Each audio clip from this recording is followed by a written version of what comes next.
Hey guys, so wanted to go ahead and show you decks that I've been building and Magic and everything. I've been playing for a while, but this is kind of a hobby that I've gone in and out of. There's some decks and everything that I've hardly touched and whatnot, but I'm slowly going through all my decks, editing them, and I wanted to go ahead and show you commanders that I have that may be interesting. A lot of decks and everything, a lot of commanders that are out there that a lot of people don't know about, especially since Commander is Magic's such a huge freaking card game that there is a lot of cards and archives that we do not know about and everything. So I wanted to go ahead and show commanders that may be interesting to you guys, or maybe something that you would want to build for a friend and everything that might be wanting to get into Magic.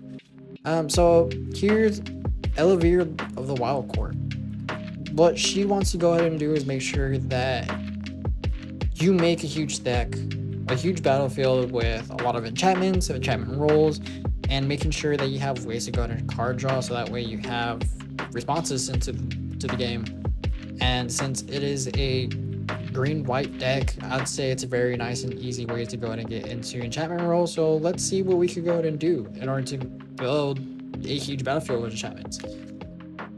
Number one rule for me and everything is that I try to have at least one planeswalker in each deck. So yeah, Evillene, I just love her because not only are we able to look at the top four, take one creature or land and put them into our hand, we have spot removal and a great ultimate that allows us to get indestructible.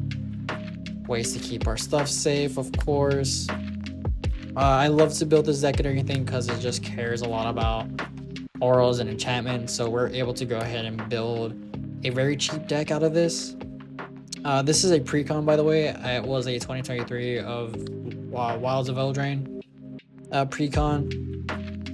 I love this pre-con so much. I remember fighting into I believe it was a pre-con night for one of the local games. I loved it so much and everything.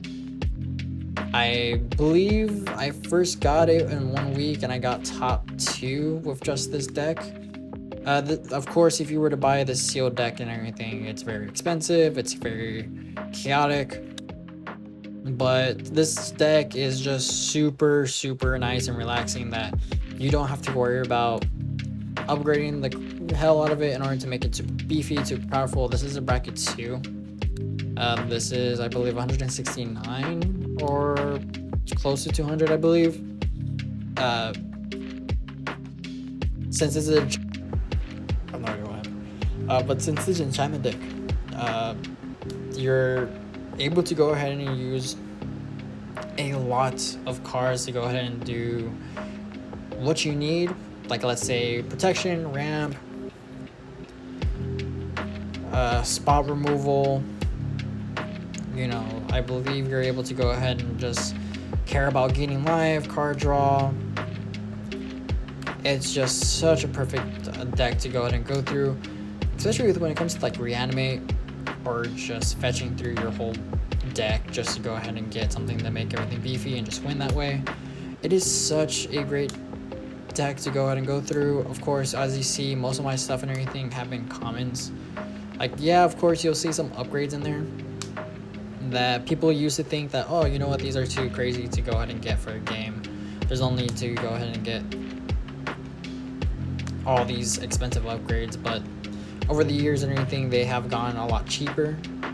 So when you see cards and everything that are in there that are just like, hey, you know, this is too powerful, it's just like, hey, like, one, some of these are in the pre-con, and two, these are just spot fillers for now. Of course, while the game gets a lot bigger and everything, a lot crazier, while my collection grows as well, you will see a lot more cards that will be into the game and into the decks.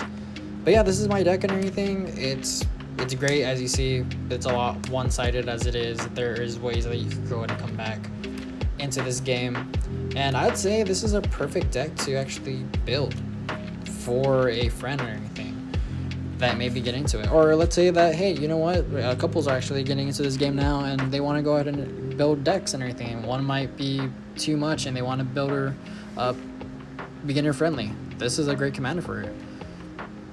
Of course, it's a lot one-sided. The pre-con's not that great as it is. You know how precons are. They're pretty mid as it is. I believe the precon when I got it was a bracket 2.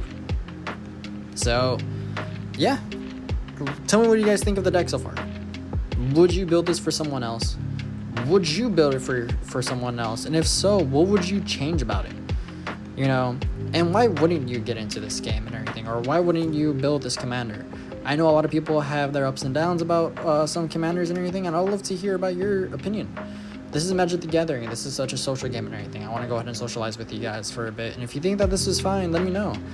If you guys do have advice about how I am making my content and everything, tell me about it. You know, I want to hear everything about what you guys think. I'm going to try to be doing a lot more like this every single day. It may not be commanders every single day because I am editing through about 13 of my decks as of right now.